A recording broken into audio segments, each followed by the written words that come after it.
Hello mga ka-DDS. Isa na naman pong nakakaalarmang balita ang gusto kong ipaalam sa inyo. Ito ay yung issue patungkol sa nangyayari sa DSWD. Lingid sa kaalaman ng iba, si Pangulong Duterte ay hindi lamang nakafocus sa kriminalidad sa ating bansa, kundi pati na rin sa pagbibigay ng mas mabuting serbisyo sa mga mahihirap.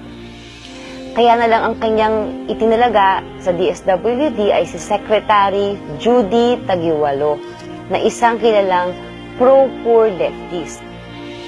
Si Secretary Judy ay nag-issue ng isang memorandum. Ito yung Memorandum Circular No. 9 na nagsasabing hindi na kailangan ng isang kapuspalad nating kababayan na dumaan pa sa kahit sinong politiko para makahingi ng tulong sa DSWD. Ganito kasi yung nakagawian. Pag ikaw ay hihingi ng tulong sa DSWD, isa sa requirement ay yung recommendation letter mula sa isang mayor or di kaya sa isang congressman. Ito ang gustong baguhin ni Secretary Judy, kaya siya nag-issue ng Memorandum Circular No. 9 na nagsasabing hindi mo na kailangan ng recommendation letter mula sa isang politiko para makahingi ng tulong sa DSWD. Halimbawa, ang isang kapuspalad nating kababayan ay nagkasakit at na-ospital. Dadalhin mo lamang ang iyong hospital bill sa DSWD. Ipapakita mo lang yon at maaari ka nang makahingi ng tulong. Maganda, di ba? Yan ang tunay na pagbabago. Yan kasi ang gusto ni Pangulong Duterte, yung mabilis na pagproseso. Dahil ang pera ng bayan ay para sa bayan. Ito ngayon ang problema.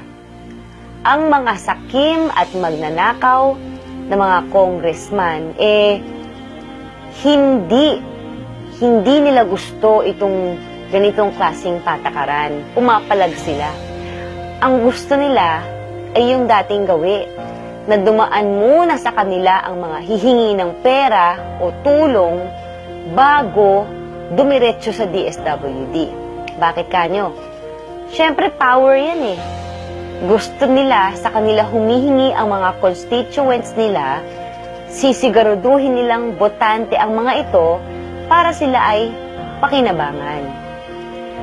Hindi ba nakakainit ng ulo yan? Isusubo na nga lang ng mga kababayan natin na agawin pa ng mga hinayupak na congressman na to.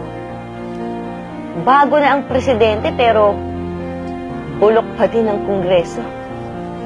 Paano magbabago ang bayan natin kung ganyan? Siyempre, hindi nila aaminin yan. Pero ang totoo, iniipit nila si Secretary Judy. Paano? Una, ang kanilang gagawin hindi nila i-confirm si Secretary Judy. Iipitin nila ang kumpirmasyon ni Secretary Judy. Lahat kasi ng department secretaries na itinalaga ni Pangulong Duterte ay kailangang kumpirmahin ng Kongreso. May tumawag pa nga sa opisina ni Secretary Judy na nagbabanta na huwag nang ituloy ang memorandum. Pangalawa, iniipit nila ang budget ng DSWD.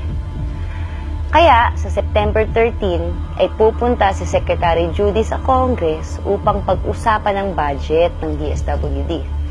At ang balita, ayon mismo sa official page ni Secretary Judy at ng official page ng DSWD sa Facebook, may 60 na mga mambabatas o congressman ang mag-i-interpellate o kukwestiyonin siya upang ipitin ang budget nito.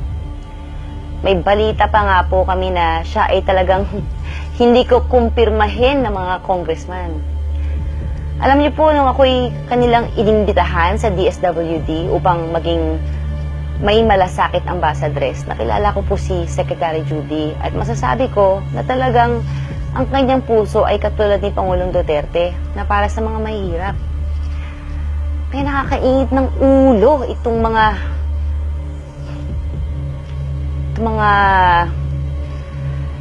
mas masahol pa sa hayop ng mga congressman. Bakit mas masahol pa sa hayop?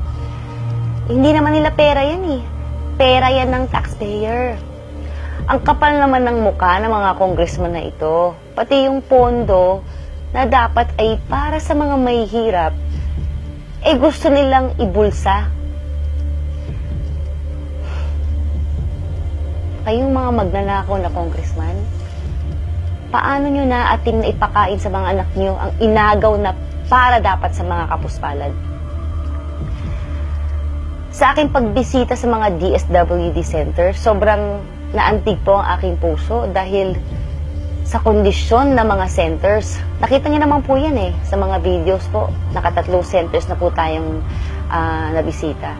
Kulang-kulang ang mga kagamitan, sira-sira ang mga shelters, kulang din sa mga namamahala, sa mga house parents. Kaya hindi naaasikaso ng mabuti yung mga abandoned children at elderly. Bakit nagkaganito kanyo? Eh, alam niyo na siguro kung saan napunta yung nawawalang pondo. Sa September 13 ay sasama po ako sa Congress upang suportahan po si DSWD Secretary Judy. Ilalantad ko sa inyo kung sino itong mga haharang ng budget ng DSWD at sino itong mga mambabatas na ito na haharang sa kumpirmasyon ni Secretary Judy. Kaya mga ka-DDS, hihingi po ako ng suporta sa inyo na ipakalat ang video na ito upang mailantad ang mga magnanakaw at buwayang mambabatas natin. Ipaglaban natin ang karapatan ng ating mga kapuspalad ng mga kapatid na Pilipino. Pasensya na po pero nakakainit po talaga ng dugo itong mga mukhang perang congressman na to.